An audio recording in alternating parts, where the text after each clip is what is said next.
Hi friends, welcome back to my channel Keerthi cravings.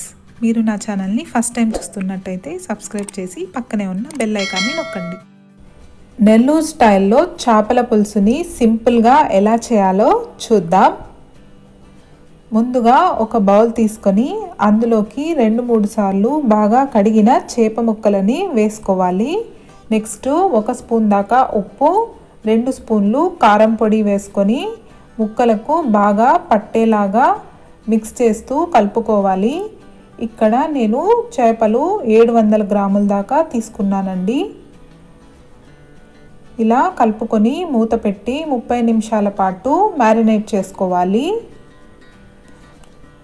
Next ఒక mixer jar తీసుకొని అందులోకి 1 spoon దాకా ధనియాలు, 1 స్పూను జీలకర్ర వేసి ఒకసారి గ్రైండ్ చేసుకోవాలి. తర్వాత కట్ చేసిన ఒక పెద్ద ఉల్లిపాయని వేసి మరోసారి గ్రైండ్ చేసుకోవాలి. వాటర్ ఏమీ యాడ్ చేయకుండా ఇలా ఫైన్గా గ్రైండ్ చేసి పక్కన పెట్టుకోవాలి.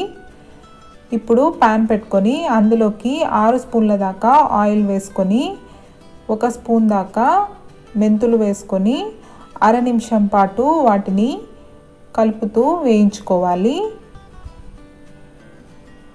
నెక్స్ట్ గ్రైండ్ చేసుకున్న ఉల్లిపాయ పేస్ట్ని వేసుకోవాలి. అలాగే ఒక ఫుల్ స్పూను అల్లం వెల్లుల్లి పేస్ట్ని వేసుకోవాలి.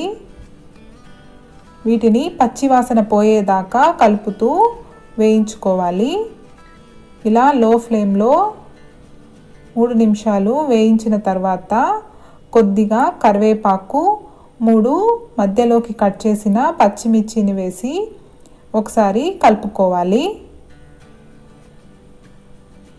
అందులోకి ఒక 2 కప్పుల చింతపండు పులుసును వేసుకోవాలండి.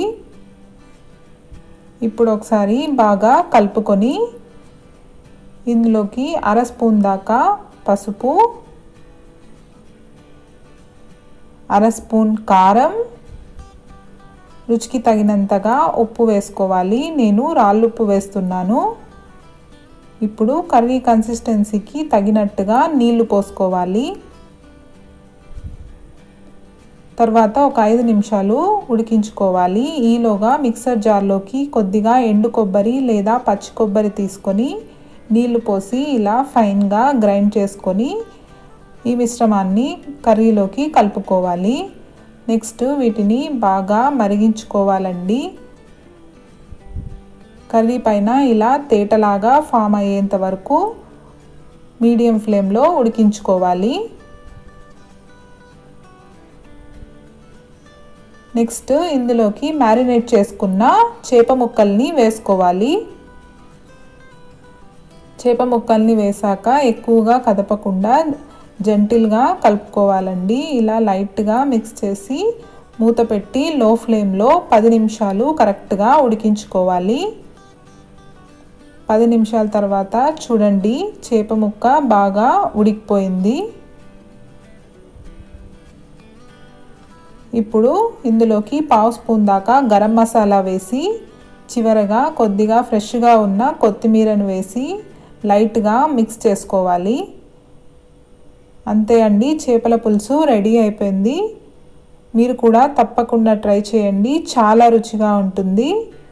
ఇలాంటి మరెన్నో రెసిపీస్ కోసం నా ఛానల్ని లైక్ చేసి, షేర్ చేసి, సబ్స్క్రైబ్ చేసుకోవటం మాత్రం మర్చిపోకండి.